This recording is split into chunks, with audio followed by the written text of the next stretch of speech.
A challenge to the Labour leader, a former shadow cabinet minister, will stand against Jeremy Corbyn tomorrow. Attending a rally of supporters this evening, Mr Corbyn defies the growing numbers calling on him to stand down. But the BBC understands Angela Eagle, formerly Shadow Business Secretary, will now formally challenge him for the leadership. In the Commons, the Prime Minister adds his voice to those calling on the Labour leader to quit. It might be in my party's interest for him to sit there. It's not in the national interest, and I would say, for heaven's sake, man, go! But this evening, the unions give their backing to Mr Corbyn, for now. Also tonight. And then there were 27 EU leaders meet without Britain, but with a tough message about any future deal with Europe. The Istanbul airport attack, the moment one of the gunmen fell wounded to the floor, his gun sliding away from him just before he detonates his suicide belt. Remembering the Battle of the Somme 100 years on and the bloodiest day in British military history. And what happened when the British player ranked 772nd took on the great Roger Federer on Wimbledon Centre Court? And here in the South, pension protests. Thousands of women gather outside Parliament against moves to increase the state pension age. And police investigate 5 Gatwick parking firms after thousands of cars were left in a waterlogged field.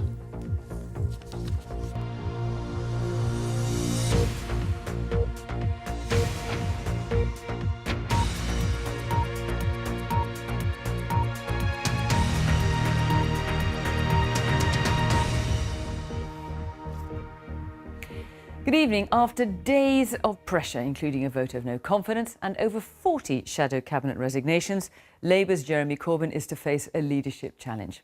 The BBC has been told that the former shadow business secretary, Angela Eagle, will announce she's standing against him tomorrow. Mr Corbyn faced more calls to resign today from his own deputy, from the former Labour leader, Ed Miliband, and, highly unusually, from the Prime Minister. This evening, Mr Corbyn attended a rally of his supporters and insisted he would carry on. Our Deputy Political Editor, John Pienaar, has the latest.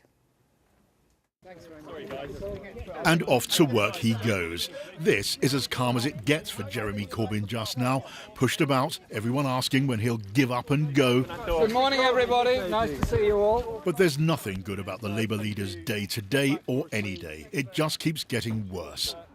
There's a Polish centre to visit with Tom Watson. Everyone already knew his deputy wanted him to quit, but he was doing business as usual, today condemning hate crime. We as a society will prosecute those people that commit hate crimes. OK, Jeremy, thanks so much. We've got to go over this way. Thanks so much. Come over this way. Just time for that brief, decent sentiment before he's suddenly hauled off by his staff before reporters can ask about his struggling leadership. Later, Tom Watson went public. He wouldn't challenge for the leadership, but Mr Corbyn had to go. My party is in peril. We are facing an existential crisis. And I just don't want us to be in this position because I think there are millions of people in the country who need a left-leaning government who can give people opportunity. And right now we're not doing that. Morning. There is a challenger waiting. Angela Eagle, who joined the mass resignation of shadow cabinet ministers, will declare her candidacy tomorrow. A left-leaning heavyweight who believes she can peel off Labour members who've lost faith in their leader. This is heading for a bigger landslide than 1945. They are going down like 9 pins.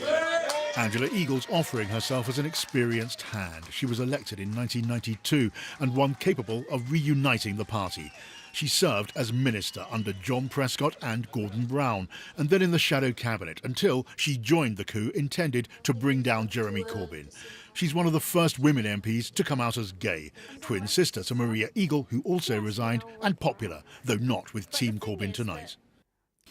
For Jeremy Corbyn, it's been a bad day at the office. He's never faced demands to quit from so high up or been such a laughingstock just for turning up in the Commons. Jeremy Corbyn. Yeah. Thank you, Mr. Speaker. The Prime Minister has 2 months left. Will he leave a one-nation legacy? He talks about job insecurity and my 2 months to go. It might be in my party's interest for him to sit there. It's not in the national interest, and I would say, for heaven's sake, man, go! That must have hurt, but it got worse when his own past leader, never an open critic till now, piled in too. I have come to the conclusion very reluctantly that Jeremy Corbyn's position is untenable. This is a time of acute national crisis. People from all wings of the party in Parliament have lost confidence in Jeremy, so sadly I believe he has to go. Some of your colleagues seem genuinely afraid that this civil war, which is now underway, could end in the Labour Party being broken irreparably. Do you share that fear? Look, I think there's huge risks to the Labour Party, obviously, of the divisions that we see. Such as what? But I care more about the risks to the country. You know, there is a vacuum of leadership in the country at the moment. People, the public, I think will look very, very badly on us if we carry on with a leader that doesn't have the support of most of the parliamentary party, and we just have division. Trade union support is crucial to Mr Corbyn, and tonight 4 big unions called a challenge unnecessary, but also said MPs should unite around whoever won. Tonight, at a pro-Corbyn rally, his Chief Lieutenant, Shadow Chancellor John McDonnell, was getting the campaign started early. I'm not going to give up that hope of a socialist society built in this country or be bullied out of it by a group of Labour MPs who refuse to accept democracy in our party. For Mr Corbyn, evidence, as if it was needed, of the deep divisions in the party. Any of those things. What about Europe, Jeremy? What about Europe? Where were you when we needed you? It's just the start. This battle for the party's leadership and its future will be truly painful for Labour in the weeks ahead, once again. It's just the start. The battle for the party's leadership and its future will be truly painful for Labour in the weeks ahead and long afterwards. John Pienaar reporting there. Well, the Conservative leadership battle is also underway. The Work and Pension Secretary, Stephen Crabb, has become the first to confirm that he will stand for party leader and for Prime Minister. He was followed by the former Defence Secretary, Liam Fox. Boris Johnson and Home Secretary Theresa May are also expected to confirm they'll join the race. Nominations close at midday tomorrow. Our political editor, Laura Koonsberg, has more. Politics is being pulled apart before our eyes. But who will rebuild? This afternoon, the rules of the contest to be the next Prime Minister have been decided. But it's Tory MPs, then party members, who'll choose who'll be in charge. Morning. The favourite, the biggest winner of last week, Boris Johnson, who can always pull a crowd. But in a moment of crisis, is a politician who's sometimes accused of cartoonish behaviour the right choice? I think Boris Johnson has the ability to reach out to people. He won Mayor of London twice. He secured a massive mandate as part of the Leave campaign. And I think over the coming months we need to talk about all the other policies that we want to deliver. Looking increasingly cheery, his main rival, the Home Secretary Theresa May. MPs say her serious style is picking up support. I want somebody who's got a clear track record of leadership, of making decisions and delivering at the very top level. And somebody who's got a record of delivering on that. And Theresa May has absolutely got that for me. And she's got that focus and determination and the sincerity that I want to see in a Prime Minister. Enter the first candidate to launch openly. Stephen Crabb, now in charge at Work and Pensions. I was brought up to understand that nothing gets handed to you on a plate. On the rainy rugby fields of West Wales, I learnt that it's not a question of waiting for the ball to pop out of the back of the scrum. If you want it, you do what's required and you get your hands on it. From a different generation and a different background to the other candidates. He says he'd get back control of immigration and have close trading relationships with the rest of the EU. But he put together a cross-party group to work out the detail.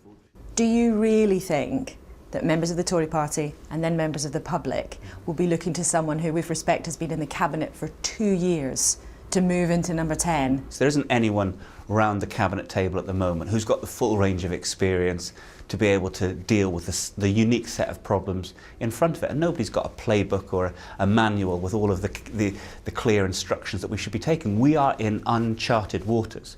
But that is why you need somebody with the right values, the right sense of the need for national unity. Isn't the truth you're putting a marker down for the next time round?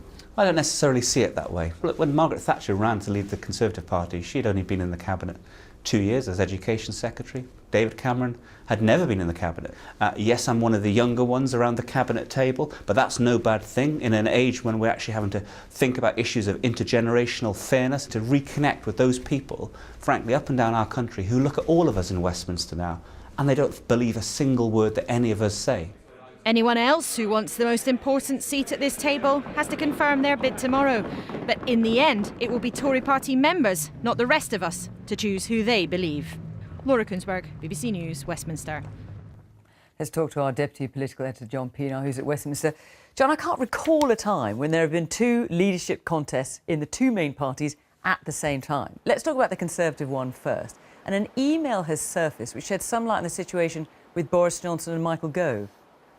Well, that's right. I mean, Boris Johnson starts the race way ahead, arguably, on charisma and popular appeal. And his launch tomorrow will be an optimistic vision of Britain's future. But Boris Johnson's vulnerabilities and weaknesses are discussed behind the scenes in the Tory party, and it's possible they could rather dog him through the campaign. Now, you'll recall that he teamed up with Michael Gove, his cabinet colleague, when they both joined the Leave campaign, and an email, as you say, has emerged, written by Michael Gove's wife, Sarah Vine, in which she warns her husband to get a clear promise of a job from Boris Johnson early on, which suggests rather a lack of trust. And she also suggests that the media moguls, Rupert Murdoch and Paul Dacre, instinctively dislike Boris Johnson. Now, Theresa May, the Home Secretary, she'll be starting the race as well tomorrow. She's likely to contrast her experience at the top level of government with Boris Johnson. She'll be the candidate of the safe pair of hands, which could rather suggest that Boris Johnson is more show than substance. So this contest, it's quite easy to imagine, could become rather personal and even quite nasty from the start. And then, John, a challenge to the Labour leader tomorrow. Jeremy Corbyn insists that he can stay on. Can he? Well, he says he's going to hang on in there, and as we start this contest, because we do start the contest tomorrow, it's going to be a very, very bloody affair. The thing you hear most from Labour MPs is that it's an existential contest, and they mean by that it will tear the Labour Party apart. That's a given, but also that they may not be able to put the parts back together afterwards, that we could see a split on the lines of the physical tear that took place in the 1980s, only worse and more permanent. Angela Eagle, she'll join the contest, but there are others behind her, like Owen Smith, who was in the shadow cabinet and resigned as well, and even Yvette Cooper, who was also a former Labour minister, who rather fancy their chances too. It will be, in its way, maybe more brutal than the Tory contest, but I guess these are ambitious figures too, and they seem quite keen to join in the race. We shall see. John Pienaar at Westminster, thank you. Let's take a brief look at some of the day's other news stories. And there have been signs of recovery in the markets today as the FTSE 100 regained all the ground it lost in the wake of the vote to leave the European Union. The share index closed up 3.6% after a flurry of last-minute trading. The pound is also up against the US dollar, but remains well below levels reached before the referendum. One of the Home Office's top civil servants, Oliver Robbins, has been appointed to run the new unit which will oversee Britain's exit from the EU. The unit, which will be part of the Cabinet Office, will provide facts and options to help the next Prime Minister negotiate a new deal with Europe. The French Interior Minister has said that the vote to leave the EU will not affect the border agreement between France and Britain. The Le Touquet Accord keeps British border checks and many migrants on the French side of the Channel at Calais. Some French politicians had called for it to be scrapped. There was an uncompromising message from Brussels today as 27 European Union leaders wrapped up their summit for the first time in over 40 years without the presence of the British Prime Minister. They warned the UK that it will have to accept the free movement of people, in other words, unlimited immigration from the EU, if it still wants access to the single market. The President of the European Council, Donald Tusk, said Britain couldn't have an à la carte approach. From Brussels, our Europe editor, Katja Adler, reports. France, yes. Germany, yes. The Netherlands, yes. But no British Prime Minister stepped out of a shiny black car to attend this EU summit. The UK was locked out today for the first time in 40 years. A glaring absence, matched here by a definite sense of defiance. I think it's not about him today. Today is about us. By him, she meant David Cameron. By us, she meant the other EU leaders. But the referendum he called was their focus of debate here today. How to deal with the Brexit process, how to heal the EU with an intentional show of unity after the UK voted out and the fear other countries could follow. When it came to talks of future trade deals with the UK, EU leaders were clearly in sync. Zugang zum One by one, they ruled out the possibility that Britain could have good access to the single market and stop EU migration. There will be no single market à la carte. President Juncker, will the UK find an accord with the EU outside the EU? But it depends on negotiations. There will be no negotiations without notification. No negotiation without notification, he said. The EU wants the UK to trigger formal Brexit talks with them as soon as possible. Of course, when EU leaders insist there'll be no flexibility on a UK deal now, that doesn't mean there won't be flexibility in the future. After all, Brussels is known as the capital of compromise.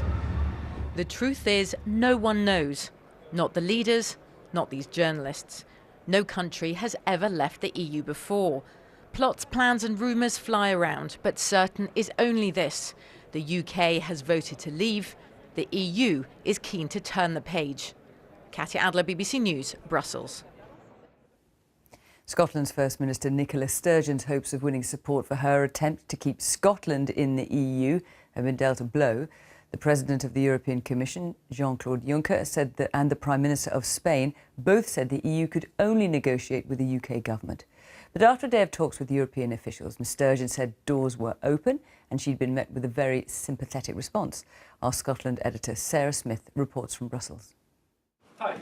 Nicola Sturgeon looks like a woman ready to stride onto the world stage, meeting the President of the European Commission as part of her campaign to try to keep Scotland inside the EU. That will take a lot more than just smiles and kisses. The First Minister dashed from meeting to meeting, telling everyone Scotland wants to stay and should not be forced out. I asked her if she really expects some kind of special deal for Scotland. Scotland voted to stay in the EU. I've got a duty to try to deliver that, and I've got a duty at this stage to explore all possible options to do so. And do you still think it's highly likely there might be a second referendum on independence? Yes, I do. I mean, because I think while all options are on the table, I do think that it is highly likely that we will reach a point where the only option for Scotland, if we want to retain our membership of the EU, is to do that as an independent member state. He doesn't want to talk to Scotland until then. The Spanish Prime Minister, worried about separatist movements in his own country, says the EU should negotiate only with the UK and not be talking to Scotland at all. I am extremely against it, the treaties are extremely against it, and I believe everyone is extremely against it. So if the United Kingdom leaves the European Union, Scotland leaves too.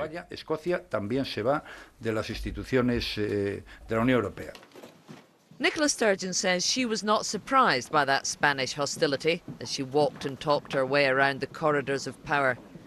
But even sympathetic politicians can't see how Scotland can cut a separate deal if it's not a separate country. Scotland is part of the United Kingdom. What will happen in the United Kingdom has to be decided in Scotland, in Edinburgh and together with London. It's no secret that what Nicola Sturgeon really wants is for Scotland to join the European Union as an independent sovereign nation. So her mission here today can't really fail. If she can secure a special deal for Scotland ultimately, she comes out a winner. If she can't, well, she can always hold another referendum on Scottish independence. Either way, it looks good. And Miss Sturgeon is seen to be fighting for Scotland's interests, even if she can't claim to have actually won any concessions today.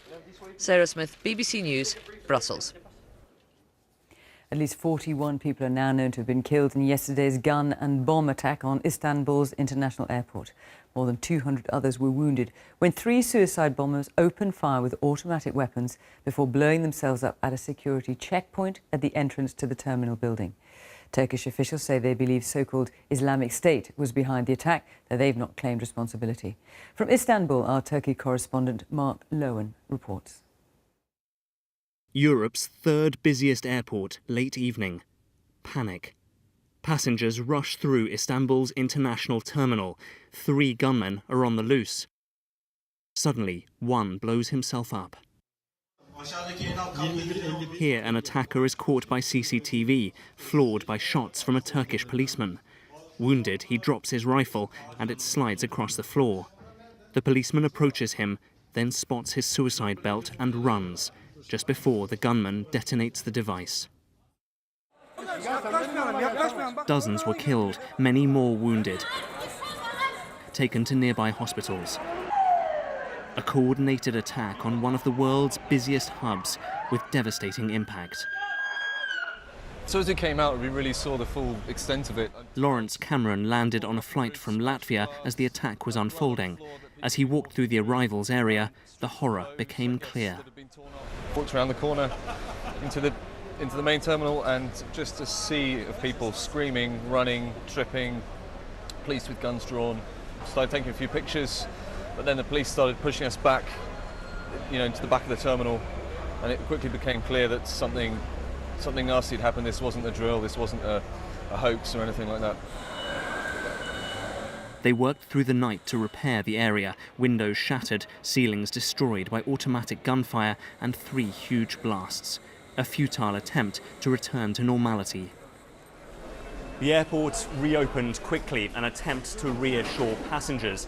But this is a profoundly shaken country. Turkey's image once again hit by another deadly attack. And with the wave of bombings across Turkey showing no signs of abating, there will be big questions about how to increase security at the most vulnerable points. The 3 attackers were driven in by taxi, the car not checked as it entered the airport. There were worries it was a soft target. The government says all signs point to the Islamic State group, the latest in a spate of attacks by IS cells here. At the hospital, emotional scenes as families fought between themselves, a desperate search for who was to blame. Others waited for news of loved ones caught up in a situation they still can't comprehend. Among the casualties, Turks and foreigners too, from Saudi Arabia, Jordan, Iran and elsewhere. And the first are now being laid to rest. Passengers, police, airport staff, lives ripped apart in a country that once felt safe. So, Fiona, still no claim of responsibility here, but actually IS has never actually claimed responsibility for any of the attacks in Turkey that it is believed to have committed. But a few clues. Tonight, the director of the CIA says that the attack does indeed bear all the hallmarks of an attack by so-called Islamic State. A recent message by a supposed spokesman of IS called for large-scale attacks during Ramadan, the Muslim holy month, which is now. And yesterday marked 2 years to the day since IS declared its caliphate. Here in Turkey, critics have accused the government of failing to secure the country. But tonight, President Erdogan came out fighting, vowing to eradicate terror. The problem, Fiona, is that fewer and fewer people in this nervous country really believe him. Mark Leon in Istanbul, thank you. The number of families in temporary housing is at its highest for more than 5 years, with more than 1 million in England and Wales on council housing waiting lists. The latest figures will be announced tomorrow, but housing analysts are warning of a perfect storm of rising rents, benefit cuts and an acute shortage of affordable housing. The government says it has a £5 million fund to help councils under the most pressure. Our UK Affairs correspondent Jeremy Cook has this special report. Healthcare assistant Natasha and Henry, who's just turned 9. A small family overwhelmed by a giant housing crisis. We sleep, me and Henry, here on this bed. At the same time, it is our dining table. This is our everything. This is their home. 2 of them now sharing 4 walls, 1 room, 1 bed, among thousands now in temporary accommodation. It is disgusting. I'm so depressed. We first met Natasha when she was facing eviction from her West London flat 6 months ago, a working mum who fell behind on her rent. The council says it's tried to help, but the few places on offer are too expensive or too far away from her job. I can't sleep because of the situation. How can a human being who is working, earning money, you don't enjoy your life? Why? She worries for Henry. He worries for his mum. She went to the doctors and her high pressure was up, and I got upset because I knew first thing it was this house that made her pressure high. It may be centred on London, but this is a national housing crisis with soaring rents, benefit cuts And now more than 1 million people waiting for council houses which simply aren't there. The response is often crisis management, firefighting, a sticking plaster on the symptoms of a wider housing crisis caused by a lack of housing, and the people who are paying the price are ordinary families. Where are your shoes, Danny? Families like Hayley's, stuck in a temporary one-bedroom flat for more than a year with 4 children. The council house waiting list makes grim reading. I'm not really a priority, and they put me on 514 on the list. Here, it's 2 rooms for 5 people, and after all this time, the temporary is feeling permanent. It feels like it's not gonna end. Hayley, originally from South Africa, was working, but divorce meant eviction, unemployment, and then this place. The council says it is trying to help her, but she has little hope. It's over a year now. It just feels like there's no hope. I don't feel anybody's helping me. I don't feel that anybody thinks I'm important. My kids.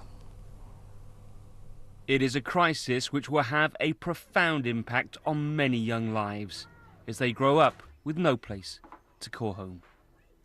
Jeremy Cook, BBC News, London. Now, it's probably a once-in-a-career moment if you are ranked 772nd in the world tennis rankings and you end up playing 17-time Grand Slam winner Roger Federer on Wimbledon's centre court. But Britain's Marcus Willis was undaunted by his clash this afternoon, saying afterwards he'd earned himself a beer. Our sports correspondent Joe Wilson watched the match. Centre court on Wednesday afternoon. What on earth is Marcus Willis doing here? He's supposed to be back in Warwick. There are people here wanting their tennis lessons. Well, sorry, your coach is taking on Roger Federer, along with his followers in their socks. Shoes off, if you love with his shoes off. You don't get to world number 772 without having some skills on court, even against the greatest. This is unbelievable. But Federer won the first set 6-love. Centre court wanted Willis to do himself justice, and at the start of the second set he won his first game. Greeted as if he'd won the championship at Wimbledon and indeed back in Warwick. If it was Hollywood, Marcus Willis would be played by Bruce. Well, this is one of those sporting stories of the ordinary man, a triumph of perseverance and possibility. And that's why, when it comes to Marcus Willis, even on the dreariest of days, people will watch and warm to him. Having lost the second set 6-3, Willis became even more competitive in the third. Federer eventually took that third set 6-4 and so the match, but the experience belonged to Willis. I was enjoying it out there. If I'm playing well and competing with Roger Federer for a couple of sets, and I'm doing the right things. I've still got a lot to learn and a lot of improving to do, so it's good. Marcus brought some unbelievable energy to the court with the fans and then with his play as well and with his personality, so it was very, very refreshing. Well, that compliment may be worth even more to Marcus Willis than the £50,000 he won in defeat. Joe Wilson, BBC News at Wimbledon. Tomorrow, commemorations will begin to mark the 100th anniversary of a battle that's come to symbolise the horrors of World War I.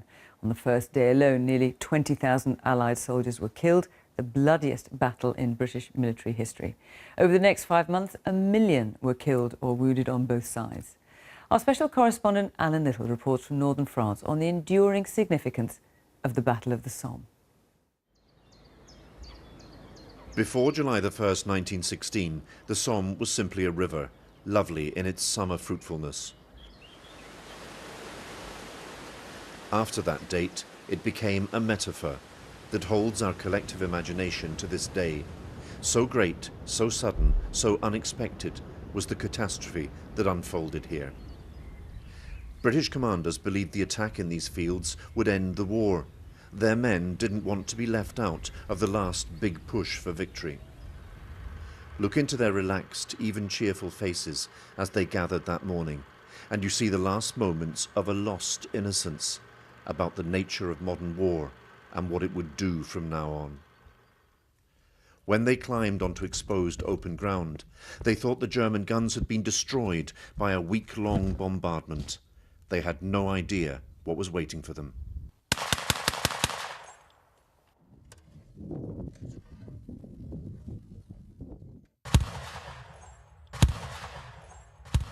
The Germans had thousands of these, the Maxim machine gun.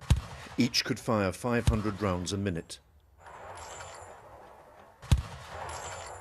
Against this there was no chance, but they went on and on, walking into it, all day.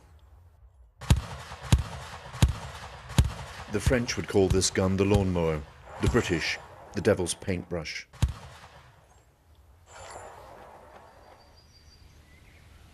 The cemeteries of the Somme recall the worst single day in British military history.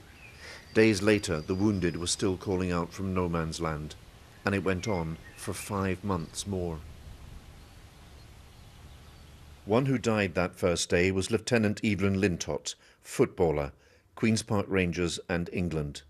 His old club has a capacity of 20,000, the number killed on July the 1st alone. Each seat, a life unlived.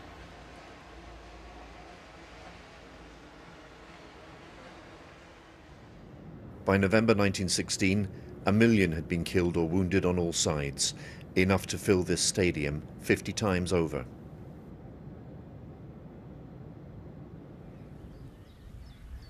In the poetic and popular imagination, the Somme symbolizes futility, for nothing was gained.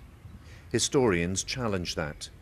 For Allied commanders learned from this to adapt to warfare in the machine age, and won the war in the end. Today, the Somme is a place of secular pilgrimage. These walkers plan to create a path along the old front line, from the English Channel to the Swiss border, to be called the Via Sacra, the sacred road. For in these fields, those far-off young men who left their bones in the mud of northern France still speak to us powerfully of what Europe has been capable of doing to itself. Alan Little, BBC News, on the Somme. The 100th anniversary of the Battle of the Somme. Now, Newsnight is coming up over on BBC Two. Here's Evan. Tonight, we'll ask, how determined is Europe to defend that principle of free movement of people? They say it's a non-negotiable piece of the single market, but is there a chink of flexibility there? Join me now on BBC Two, 11 p.m. in Scotland. And that's it from me. Here on BBC One, it's time for the news where you are. Bye-bye.